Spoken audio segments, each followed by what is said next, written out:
Vivo. Olá, olá, sejam todos bem-vindos. Eu já estou aqui. Você apareceu o meu ao vivo aí para você?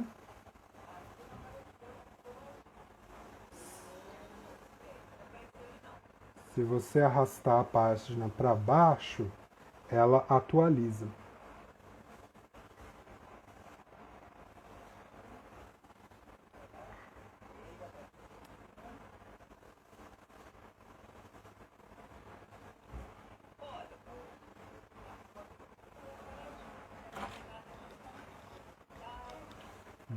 Dá um voltar então e clica na casinha no canto inferior esquerdo.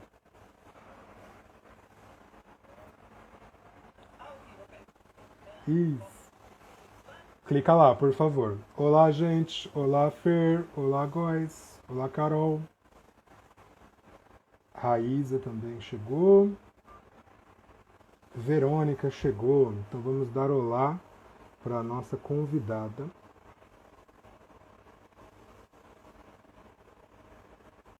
Aguardando Verônica Fabrini. Olá, gente. Vai começar o encontro 1 a 1. Isso, vou fechar aqui.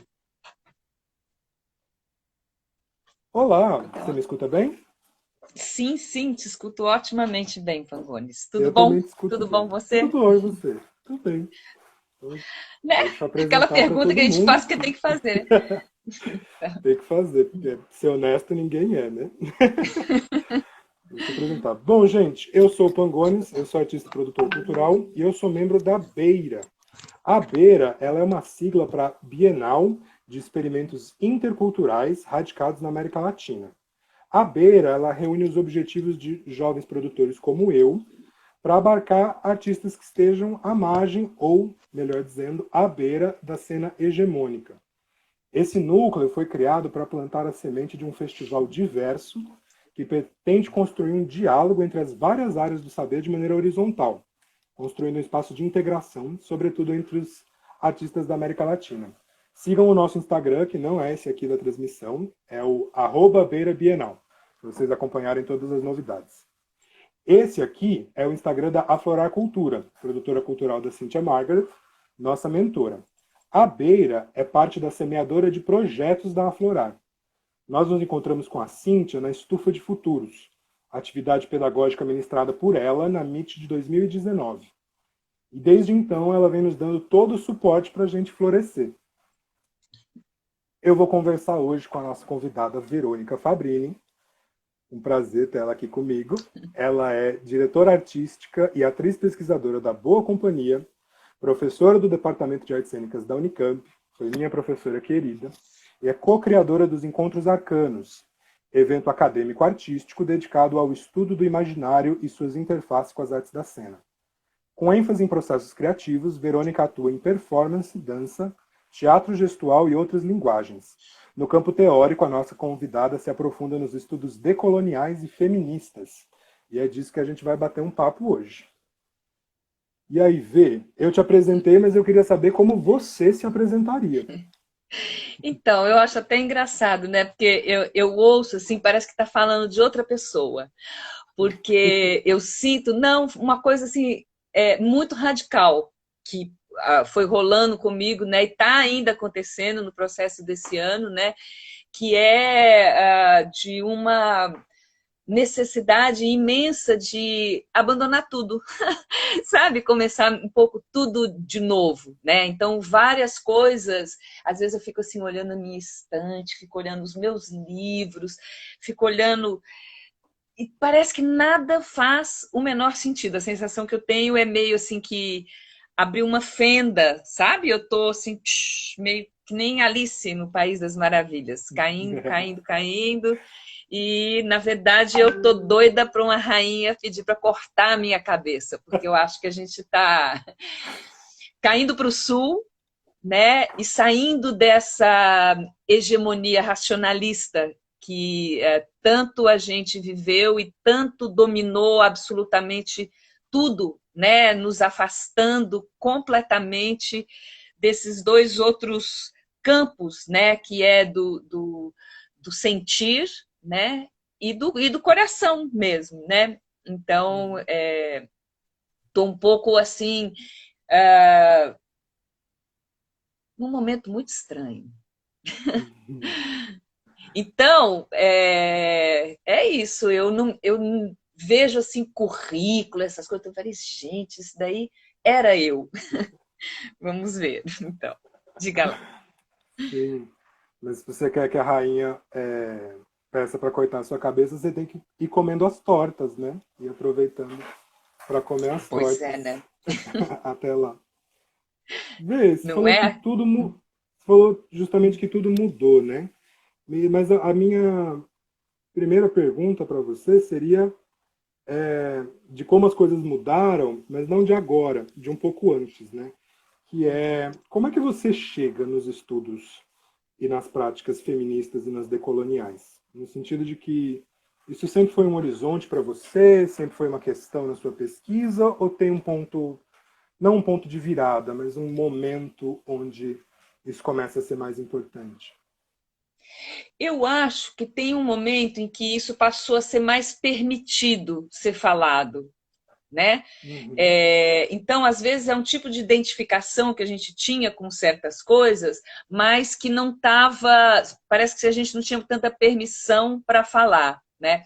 Então, eu acho, e em relação, né, a essa mudança toda que está acontecendo, são processos, né? E eu sinto que ele está naquele momento mais vertiginoso. A gente vinha girando, né, ao redor, né, esses temas vinham assim aflorando. Então, essa abertura para diversidade, né, para outros pontos de vistas, para a gente conseguir encarar mesmo, no mínimo as 7 cores do arco-íris, né, já foi assim um esforço danado, né? Então, eu sinto que essas questões que a gente chama, né, das pautas identitárias, que eu não gosto desse nome, né? Mas é o nome que é dado, então, de certa forma, a gente vai se abrindo para um mundo de uma infinita diversidade, né? E completamente horizontalizada, né? Então, tá difícil a gente deixar a curva plana, sabe? E entender a dignidade dessa multiplicidade de pontos de vista, né? Então, essas duas coisas, né, que é as que eu tenho me aproximado mais, né, tanto do feminismo quanto do pensamento decolonial, elas têm um ponto em comum, né? E tem uma outra coisa que eu junto também, até fico com vergonha de colocar isso dentro do currículo, o pessoal vai achar assim, nossa, vai meio de A a Z, mas eu acho que eles são muito ligados, né? Que é a questão feminista, a questão decolonial e um certo gosto pelas práticas do irracional, né? Que seria um surrealismo, todo o pensamento, toda a arte que vê a realidade, surrealismo, pensando assim, se duplicando, né, se triplicando, né, alargando. Né? Então, acho que a gente está num momento de expansão mesmo, né, de realidades. Acho que é por isso que eu curto tanto essas.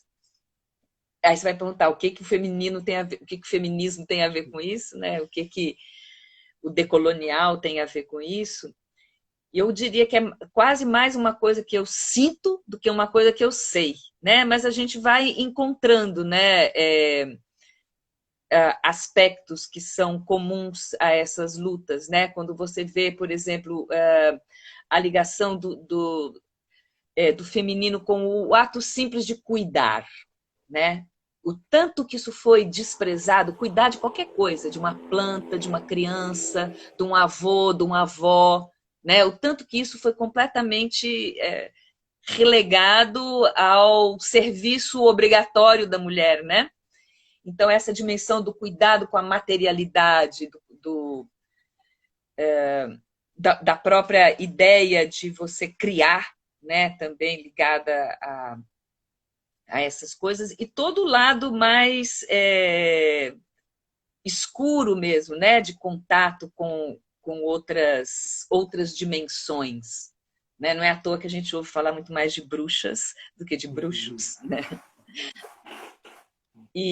E aí, ligando isso, né, com...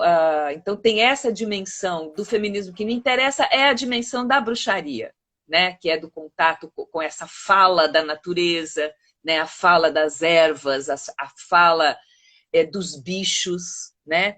Então, esse contato, a minha liga... Claro, né, que a gente... isso está completamente ligado a todos os outros tipos de exploração, né? Estou pegando só a minha conexão com isso, onde é que entra, né? E quando você vai pegar também as questões do decolonial, tem uma coisa que eu acho que é muito marcante, pelo menos foi marcante para mim,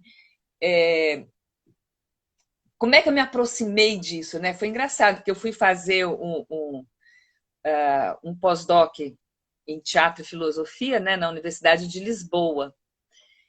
E estava lá, né, achando que todo mundo era meu tio, meu avô, né? Você se reconhece, né, nas pequenas quitandas e tudo, é tudo muito próximo, né? No entanto, na academia portuguesa, que é extremamente rigorosa e racional, eu e a minha maneira de pensar e tudo eram tratados assim de um jeito como se eu fosse literalmente de outro planeta, né? E aí eu fui encontrar descrições semelhantes a que eram dirigidas a mim numa carta de nada mais, nada menos do que do Manuel da Nóbrega, né? No início da colonização do Brasil. E aí eu fui vendo, né, que a nossa maneira de pensar no Brasil, ela tem um veio subterrâneo, né, que contagia ela, que não é ocidental, né, que vem de outro lugar, vem de outro caminho e tal. E aí, aos poucos, né, por esse caminho é que eu fui chegando nos estudos decoloniais, né? E quando você vai chegando, né, quando você lê, por exemplo, um mito indígena, quando você lê um mito africano, quando você lê a maneira mesmo, né, de escrever, o uso das imagens, o uso da materialidade, aí você cai, vamos dizer, dentro de um ideário, né, muito próximo do surrealismo, né, a ligação com a magia, né, a ligação com os sonhos, né, e não como um lugar menor, sabe, como um lugar, mas como o lugar, né? Tô viajando, né? Pergunta aí, Eu por favor. estou, eu estou adorando.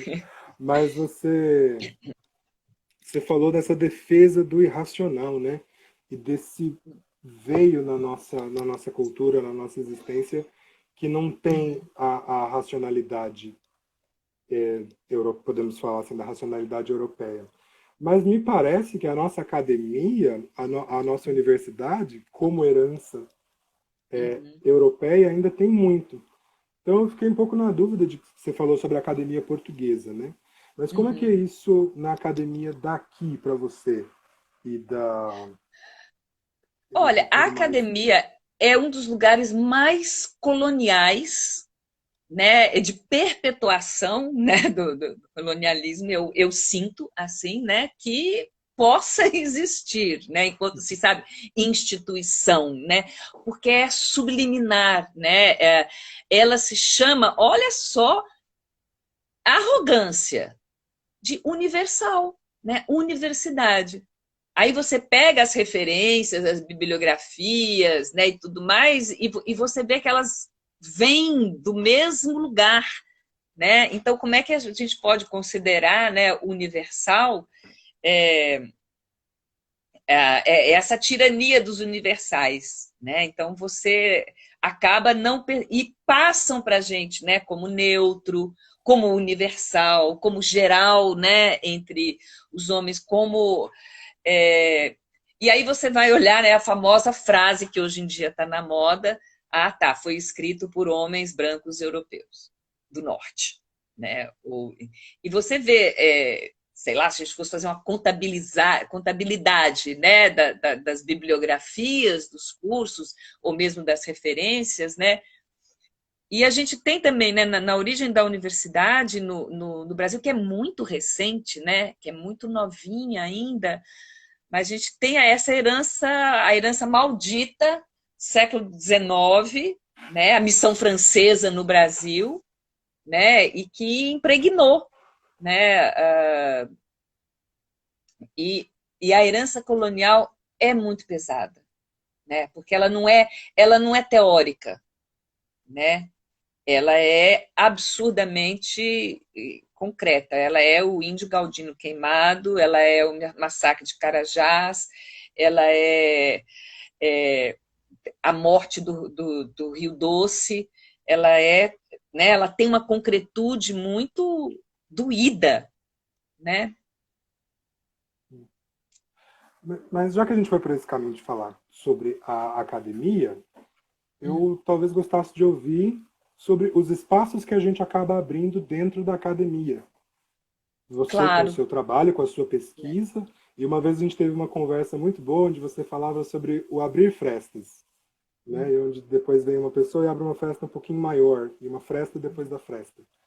E por quê? E puxando no gancho para falar sobre os encontros arcanos, que eu tive a Tá. oportunidade de comparecer a um encontro arcano, e ele me pareceu outro universo dentro da academia. Queria ouvir um pouquinho, que você contasse um pouquinho para a gente sobre isso. Pois é, olha que interessante, né?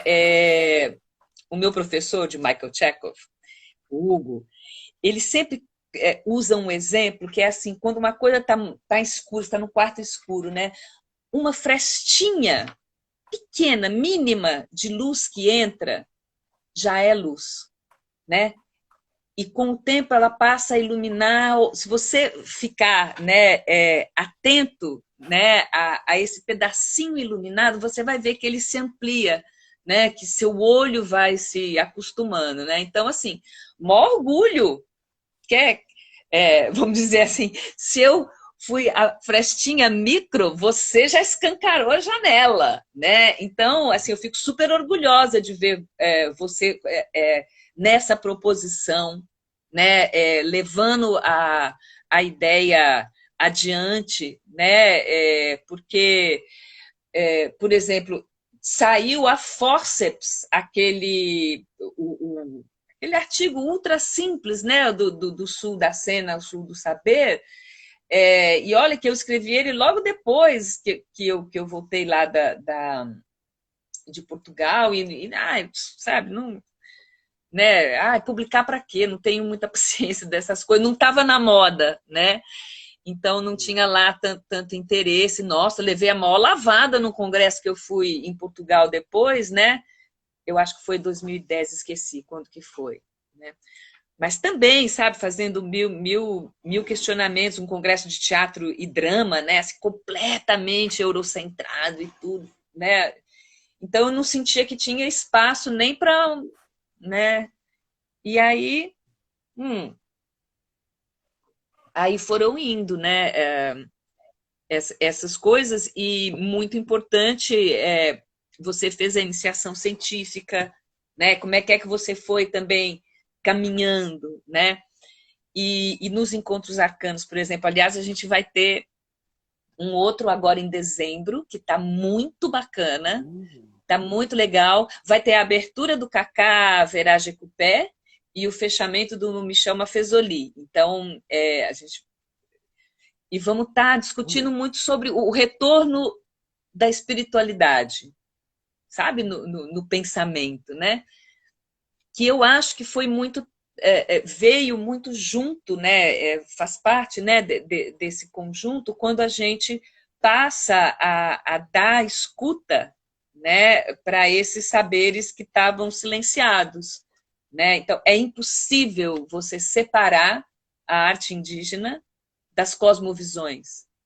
E eu acho que eu até poderia dizer o mesmo, né, sobre a arte africana, né? Também. Eu sei que é horrível a gente generalizar, né? Mas Então, mas eu acho que eles têm um lugar que foi absolutamente sufocado, né, e sem querer simplificar, né, mas esse lugar sufocado é muito lugar das imagens, né, o lugar do imaginário. Que é coisa mais revolucionária do que a imaginação? Que é coisa mais livre do que a imaginação? Né? Então, ela tem uma potência, então nada como, né, cercear essas muitas imaginações, botar na caixinha da lógica, botar na caixinha da racionalidade. E é incrível, porque você tem a confluência, né, no início do movimento expansionista, né, do mercantilismo com a colonização, a escalada do império racionalista também, né? Ele vem junto, né? Então, dá a sensação de que alguma irmandade entre eles deve existir. Né? Não quero demonizar, né, o racionalismo, mas muito uso que é feito dele. Né? Idem a tecnologia. Né? Putz, você pode estar assim, descendo pau, por exemplo, esse instrumento que a gente está usando agora. Né? Foi o mesmo instrumento que colocou esse ignóbil, né, no lugar onde ele está. Né? Então, é o mesmo instrumento. Né? Então, tem, claro, né, tem coisas maravilhosas, mas eu digo o racionalismo quando ele é considerado como a única e sagrada via, né, de acesso a qualquer coisa. Ó, vê, o Gabriel Góes acabou de propor aqui nos comentários que a gente faça um quieta encontro que eu tô com você. falando muito. Que a gente faça um encontro com você toda semana para você falar de um tema da sua escolha. Ah, Acho que ele está gostando bastante já do papo. pensou? Um beijão, Antes Gabriel. antes Eu da não gente sei mandar esses avançar, corações aí. antes da gente avançar, conta pra gente onde que a gente fica de olho para acompanhar o Encontro Arcano de dezembro. A gente fica de olho no Olha, site do Instituto de Artes. eu vou ver Aonde? se eu coloco lá, mas o Encontros Arcanos ele tem um sitezinho que acho que é arcanos.org, alguma coisa assim. Acho que é encontrosarcanos.org. Eu vou procurar aqui e eu já te digo. E lá vai estar a programação e Maravilha. deixa eu ver, Encontros Vamos Arcanos. acompanhar lá. E eu já vou puxar aqui em cima o próximo fio, que é você citou É o isso. artigo, só para todo mundo saber, esse é o artigo Sul da Cena, Sul do Saber. Está publicado, se eu não me engano, na revista Moringa, certo? Isso, que o E Zezé me você... chamou para escrever. Zezé Tonhese, grande parceiro. Diga lá. Nossa.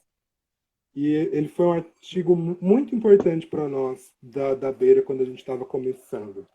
Então, eu queria ouvir agora, não das suas palavras escritas, né, da pele das suas palavras, mas direto de você, o que é esse negócio de epistemologias do Sul e ecologia dos saberes? Como é que é isso? Me conta. Então, que engraçado, né? Porque esse foi. E é gozado, né? Porque quando eu encontrei esse termo, né? Esse termo que já está rolando aí na academia faz tempo, né? Eu não consigo lembrar agora exatamente de quando que é o livro do Boaventura Souza Santos, né? Que é o sociólogo que vamos dizer assim, cunhou esse termo, né? Mas então a minha, para você ver como é um pensamento pela razão e um pensamento pelo coração, né? Tem um poema do Mário Benedetti que chama Vuelo Vol Sul. Tem uma música que o Caetano canta, né, que chama Vuelo Vol Sul. Então, quando eu ouvi esse nome, né, Epistemologias do Sul, a palavra Sul, né, quando você fala a palavra Sul, você vai para dentro, né? Quando você fala a palavra Norte, você vai para fora, né? Norte, Sul, né? E a palavra Sul, de só, ó, Sul, Sul. ela cai no coração, ela aterra, né? É uma palavra que te aterra, né? E que te traz uma certa interioridade interessante, né? Ela é crepuscular, né? E nesse, não sei se é um tango, né? Que o Caetano canta, quando ele fala, né, de Fuero ao Sul, e tem uma imagem que ele usa, que ele fala imensa luna, cielo al revés. Olha que imagem linda! Imensa lua, o revés do céu, né? Então você vê que há um câmbio de olhar, né? Então, ao invés de você olhar só, né, para o que está à vista, né, o luminoso, o dia e tudo mais, então as epistemologias do Sul, que foi esse nome aí cunhado, né, pelo Boaventura Souza Santos, vai iluminando toda essa outra zona, né? Então, ele foi um dos criadores do Fórum Mundial Social. Então, você vê, e é sempre um paralelo com um ativismo feroz, né? Então, quando ele vai lançar, e eu vou lendo, né, as coisas que ele escreve, eu falei, puxa vida, olha como isso tem a ver com teatro, né? Porque no teatro a gente pelo menos a gente está o tempo inteiro, né, lidando nesse trânsito interculturas. Quando você vai montar uma tragédia, né, você já está, né, se aproximando de outras coisas, de outro tempo, né, essa ideia de que você está em trânsito, né, e que você não pode, e é outra coisa que eu acho que o teatro ensina, que é muito legal, que é quando você... Isso na prática, né, do ator mesmo, né? Não importa se seu personagem é um crápula ou uma coisa incrível, você tem que se aproximar e tentar entender os múltiplos pontos de vista. Né?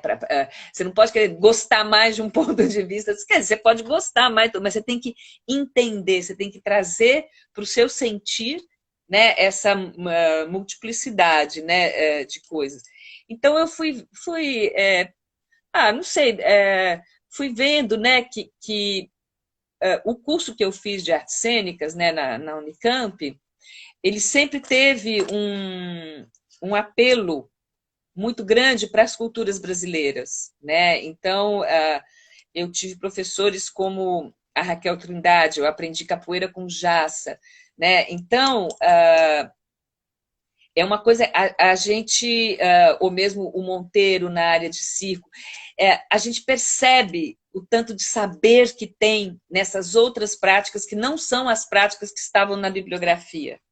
Né? Então eu falei, nossa, puxa, que legal, deve dar um jogo, acho que no teatro a gente pratica um pouco isso sem saber.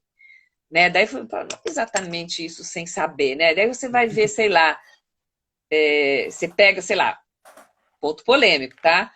A relação do Grotowski com os cantos haitianos. Né? Então, não é só o Grotowski e os cantos haitianos, né? Você está com os Estados Unidos, a universidade, né? O lugar onde está lá, né? E um país né? Colonizado. Quem ficou? O Grotowski. Né? Você pega Peter Brook e a Índia. Quem ficou? Peter Brook. Né? Dentro do próprio Peter Brook, né? Você conhece mais o Yoshoida ou o Sotigé? Né? África, Mali ou Japão? Né? Então a gente vai vendo como que essas coisas estavam localizadas, né? E na verdade quem levava a fama, né? Primeiro, era sempre uma pessoa individual e nunca uma cultura. E eu acho isso super grave, né? Porque você vai desempoderando o coletivo, né? E vai dando, vamos dizer, os méritos, as honras, né? Para a pessoa individual, né? Essa coisa, herança, né? De heranças que vêm. Então a gente tem essa herança da autoria muito forte na arte, né? Sim. E a Fernanda Pio Passarelli estava nos lembrando ali em cima nos comentários de uma ideia de que a gente pode coexistir sem sobrepor, né? Ai, não Me é? parece ser o grande problema dessa geração de grandes Uhum. pessoas do teatro, que acho que agora é o nosso desafio, né, para trabalhar É, com esses saberes, com é. esses outros fazedores de cultura, né? Porque nós ainda estamos com perfeito poder nas nossas mãos de existir nos sobrepondo. Mas você vê, Pangones, que a coisa, quando a gente leva isso na radicalidade maior, né? Se isso é para alcançar todos os campos, isso tem que alcançar, vamos dizer, agora vindo para a vida bem prática, o campo do Estado, dos Estados nacionais. Tem mais sentido? Né? Então, esse modo de gestão, né? Então, por exemplo, eu sempre tive uma inspiração muito grande e apaixonada pelo subcomandante Marcos e pelo movimento zapatista, né? Principalmente porque ele dizia, né, que eles eram um exército de sonhadores. Isso sempre me chamou também a atenção. E que eles não mereciam perder, né? E sempre era intrigante um movimento revolucionário que não quer tomar o poder. Não é muito louco? Quer alterar as configurações do poder. Então ele diz isso que a Fê falou agora, né? O que eles lutam? Por um mundo onde caibam vários mundos, né? Eu acho isso assim, putz, a utopia máxima, minha era de aquários, sabe? Sim, caramba. Preciso de conhecer mais do movimento zapatista. Eu conheço só de nome, infelizmente. Pois é, você vê, né? A radicalidade deles é tanta, né? Que agora eles funcionam, porque primeiro é louco como é que isso começou também, como é que ele foi mudando, né?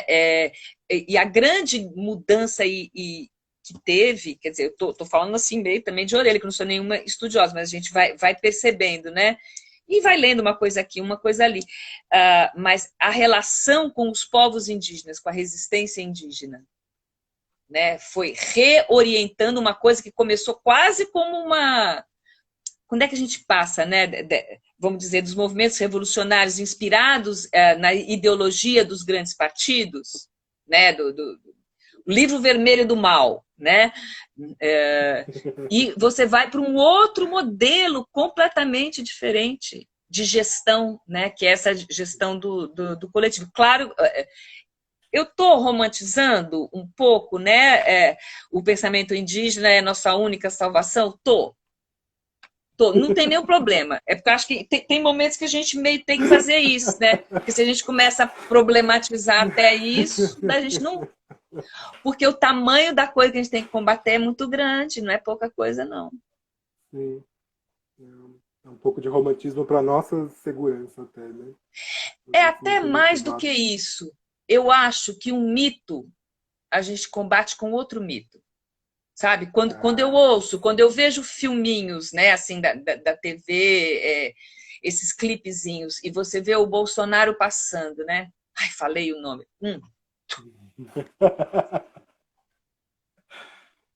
A gente vê o ignóbil passando e as pessoas gritando mito, mito, mito. É porque o quê? O mito, ele te atinge no emocional, ele não é racional, né?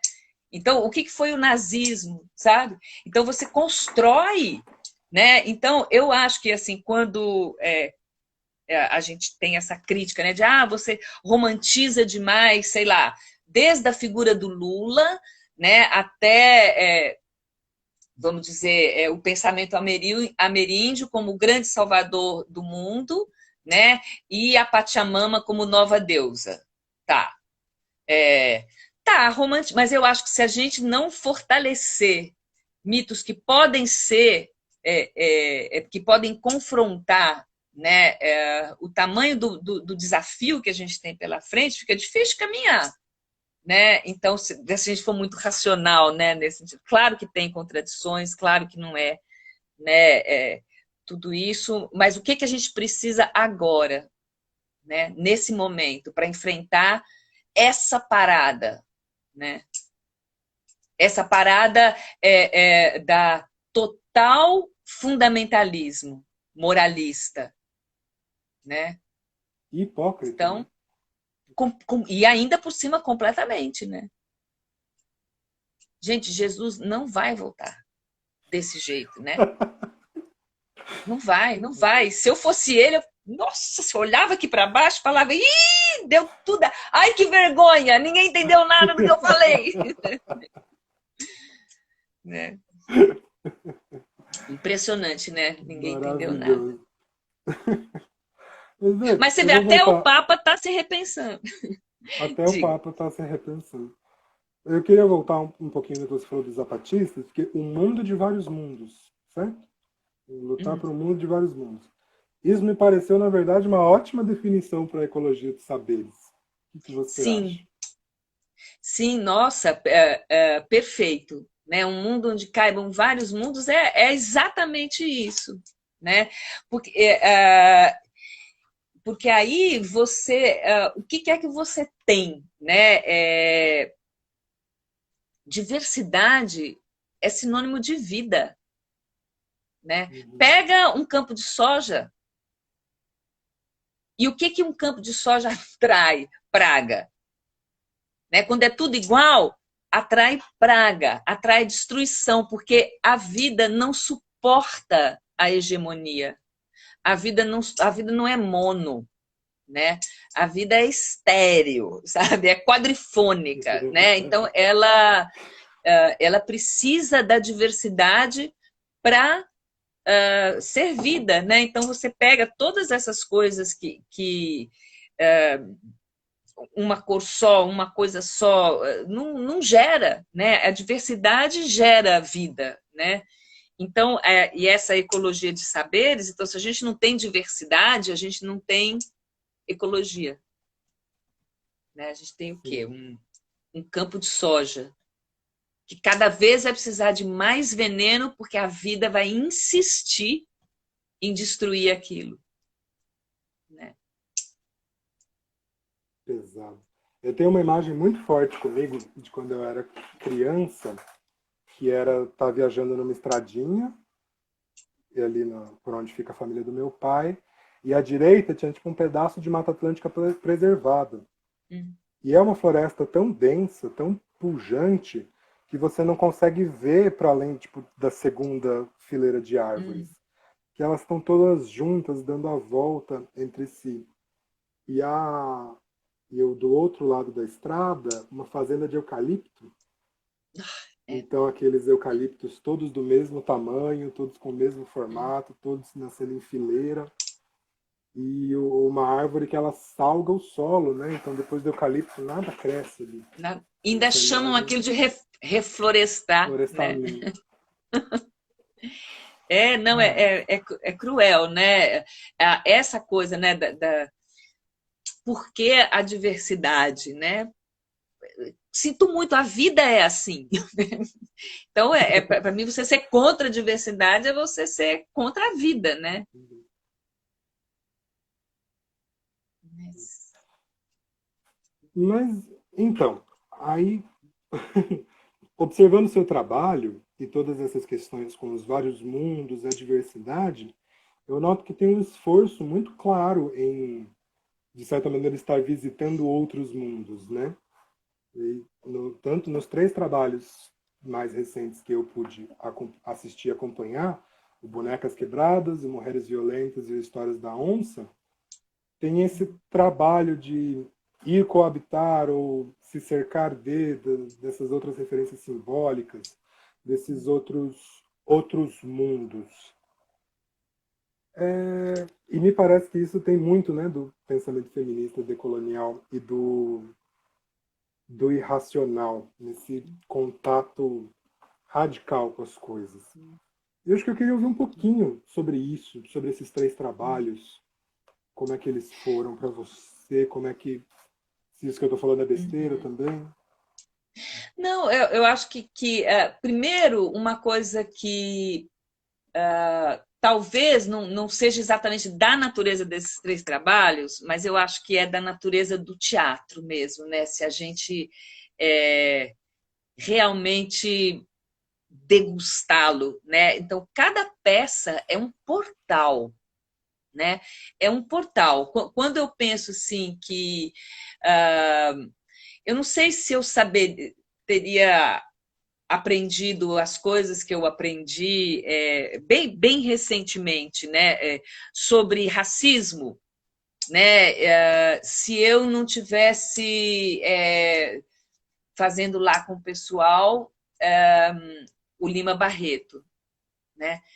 E aí, afundando, eu não teria mergulhado nas fotografias do logo depois da escravidão, eu não teria mergulhado o que era o Hospício Pedro II, né, onde você via só cheio, né, a grande população dos loucos era de pessoas negras, daí você conseguia ver o que é que a sociedade é capaz de fazer com a subjetividade das pessoas que não têm lugar, né? Então, esse era um recorte muito de logo depois, né, da libertação dos escravos, onde aquelas pessoas não eram nem uma coisa nem outra, né? Completamente... Imagine o que era aquele momento, né? Essa passagem. Você ser relegado à condição de sub-humano, como é que isso opera, né, dentro da sua cabeça? Né? Porque as pessoas, são iguais a você, né? Então a gente acha que é só gente rica, bonita, igual a gente, que tem subjetividade, né? A gente não considera... Então, considerar que o outro é humano tem a ver um pouco com essa riqueza interior, né, que todo mundo tem. Então, eu acho que quando você pega uma peça enquanto um portal, você vai viajando, né? E você tenta entender a peça, entender a personagem. Então, você tem que caminhar por esses outros saberes, né? E aí, a maneira com que cada um, né, vai caminhar, né, por esses outros saberes. Então, por exemplo, a ordem delas, né, assim, a Mulheres Violentas, foi a primeira. E foi a primeira, e olha, ela teve um caminho engraçado, né? Que a gente chegou nela, porque a Cláudia Echenique, que era a diretora, estava estudando as encenações de Shakespeare na América Latina enquanto espaços de revisão dos traumas vividos, né? Isso por conta das violências implícitas nas tragédias, né? E aí a gente começou a ver, eu estava orientando e tudo, né? Isso, mas mais as personagens femininas, e aí a gente começou a pensar muito em duas mulheres, né? Na Lavínia e na Tamora, né? Vendo a Tamora como, né, no Titus Andrônicos, né? Ela uma bárbara, né? Então a gente começou, e a partir daí a gente foi entrando nisso e falou, gente, nossa, olha só como a mulher, você não acha um momento na história, você não acha um país, você não acha aonde o tamanho da opressão, né, e da violência tenha dado alguma trégua, né? E aí você fala, gente, porra, chegou, né? Então a Cláudia, ela fez antes do Mulheres Violentas, por conta mesmo do Shakespeare, né? Ela foi abrindo, então ela fez, bom, quero entender violência. Então ela fez Hombre Violento, e mexendo nisso, né? A gente foi chegando em como que o Hombre Violento acabou, né, nesse estudo vendo, o grande foco eram as estratégias daquele que causa violência, né? E aí, a contraparte disso, né, bem genericamente, foi dar na mulher, né? Então, é claro, né, é inominável, né? E aí, como você começa a mergulhar, né? Como é que é isso em cada país, né? Como é que é isso em cada cultura, em cada classe social, né? Aí, chega um momento em que você precisa dar forma de cena para aquilo, para ver se aquilo, pelo menos, acalma dentro de você, né? E você movimenta essa energia.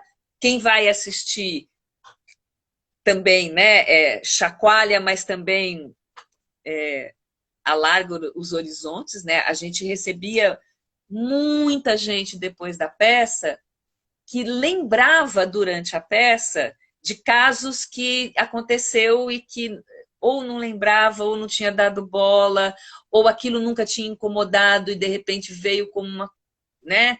Então, Mulheres Violentas foi muito isso. E você vê, enquanto estrutura, é absolutamente simples, né? Não tem nada, são dados e piadas. E piadas até às vezes meio bobas, né? Dados e piadas, mas ao chocar, né, dados e piadas e lidar com o material documental, né? Isso acho que constrói uma alquimia potente, né? E aí, nessa mesma esteira do documental, e teve um percurso parecido, né? Foi para o Bonecas Quebradas, que o ponto que as Bonecas Quebradas analisavam, né, tinha muito a ver, foram os feminicídios de Cildar Juárez, e que é, assim, exemplar você olhar o que era aquilo para entender que aquilo se espalha para o macro, né? Então você tem uma cidade que faz fronteira com outra, a menos violenta do mundo, com shopping centers, não sei o que e tudo mais, né? Em El Paso, na fronteira, e Cildar Juárez, que é o lugar onde as multinacionais instalavam as fábricas, né, por causa de imposto e mão de obra barata. Maior parte da mão de obra barata é composta por mulheres indígenas e jovens, né, e toda aquela violência, né,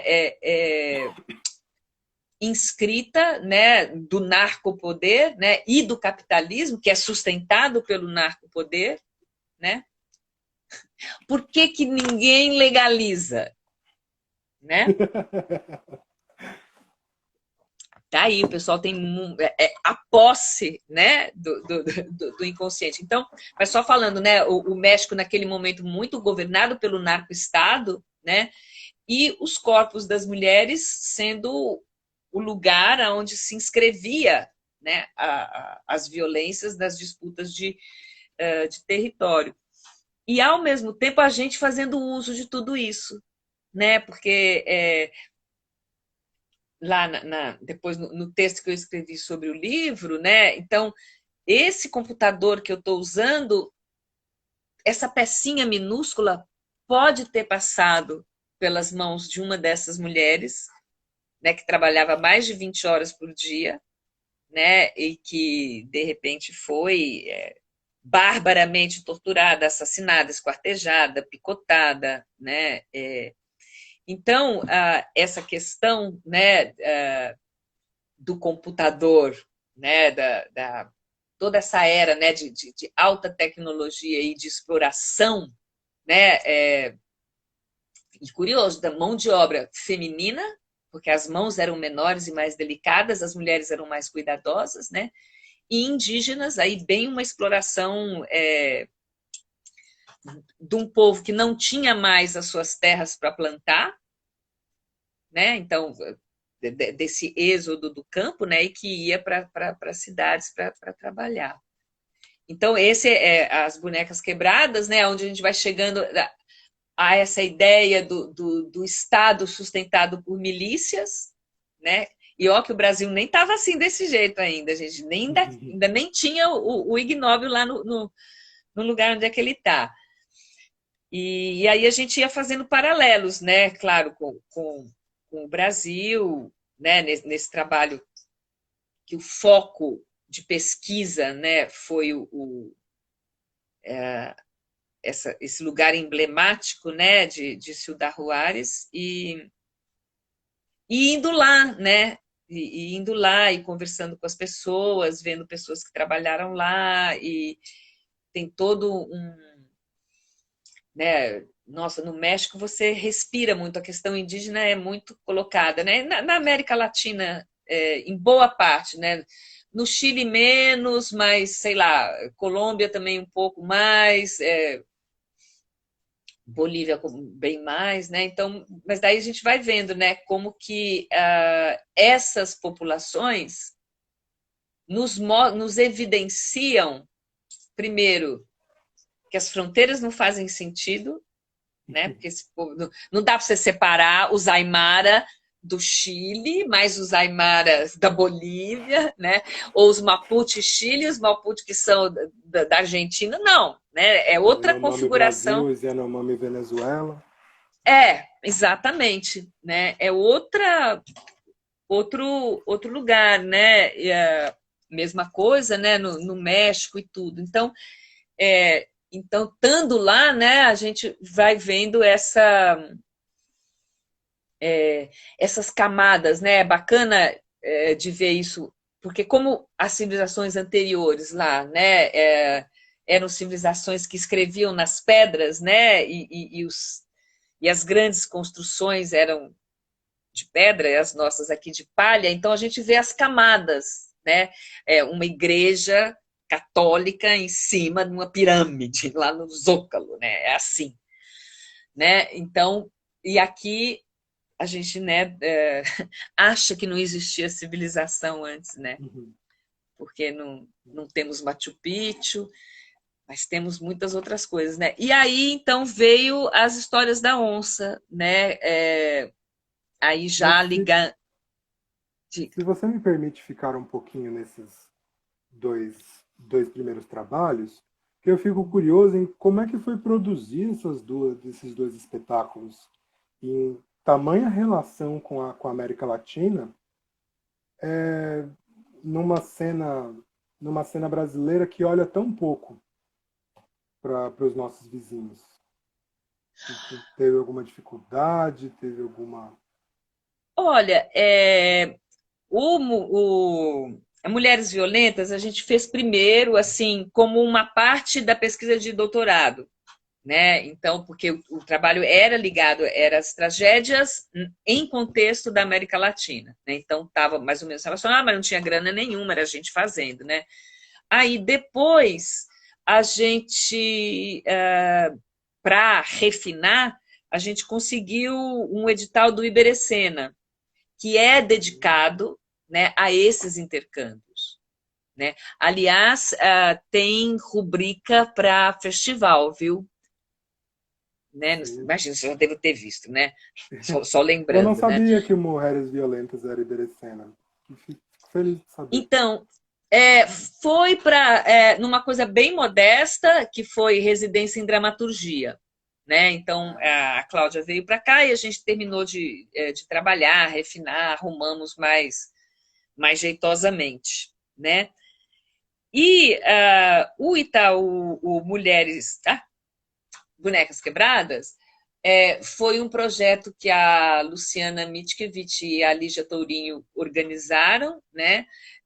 Pelo Itaú Rumos, né? E o Itaú ele tem, né, também essa abertura, né, para assuntos mais,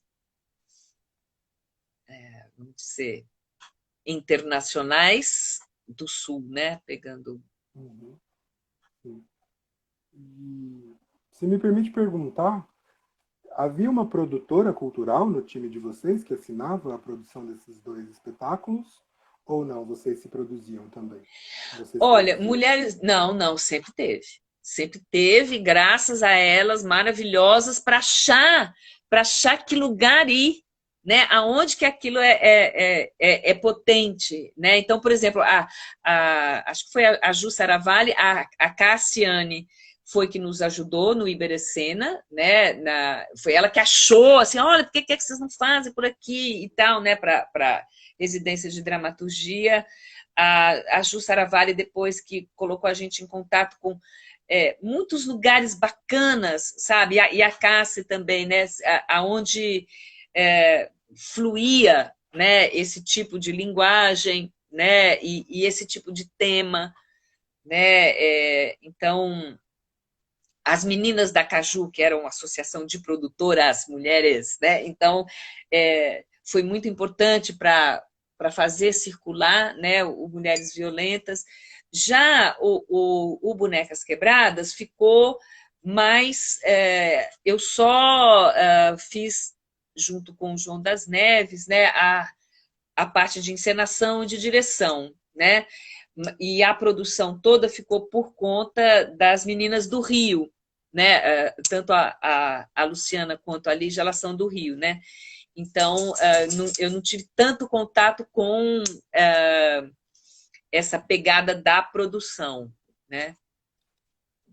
E aqui, com o que eu fico hiper contente também, né, com as histórias da onça, é porque a princípio ia ser, as meninas queriam fazer um infantil só, né, assim, infantil.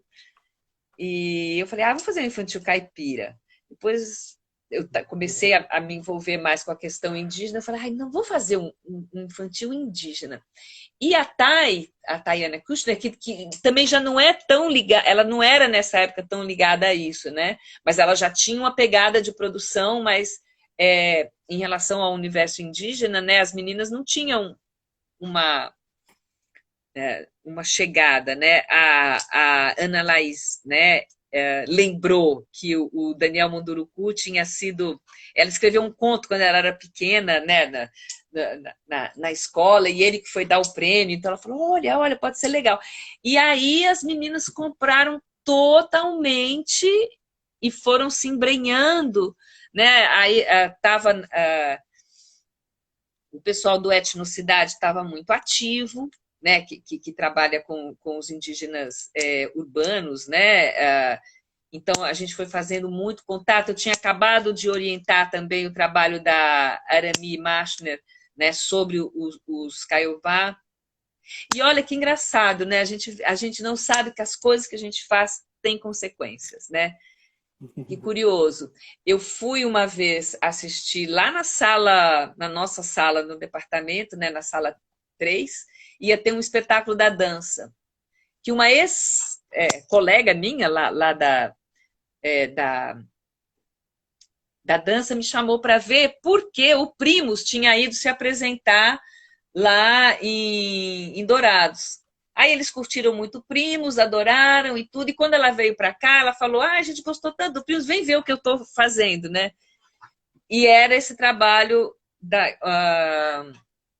sobre os Guarani Kaiowá, e que eu saí assim, chapada. Para mim, mudou minha vida ter visto aquele trabalho, né, com a direção da Carla. Mas mudou completamente. Foi por conta desse trabalho que a Arami veio fazer o trabalho o doutorado na Unicamp sobre a corporeidade dos Kaiowá. Foi a Arami que deu oficina para as meninas da Histórias da Onça, né? E aí as coisas vão meio que se conectando. Então são elos muito pequenos, não é uma pessoa que descobre uma coisa, é um contágio mesmo, sabe? Uma rede, né? Vê, eu preciso dar um aviso de que eu acho que o nosso tempo está se esgotando. Tá. Estamos aí nos minutos finais da live, mas vamos pensar essa live semanal. Pode ser muito legal. Eu só vou dar os recados finais e depois eu vou fazer uma última pergunta para você. Tá. A conversa já foi maravilhosa. Estou ansioso para ouvir a última pergunta. Muito obrigado por toda essa disponibilidade, por estar aqui com a gente. E para o pessoal que está assistindo, eu queria dizer para vocês seguirem no Instagram da Beira, @BeiraBienal, para acompanhar todas as novidades e toda a programação de encontros 1 a 1. Semana que vem a gente se encontra novamente aqui no Instagram da Aflorar Cultura, sigam a Aflorar também, para conversar com a Leira Borari. Vai ser uma conversa maravilhosa também.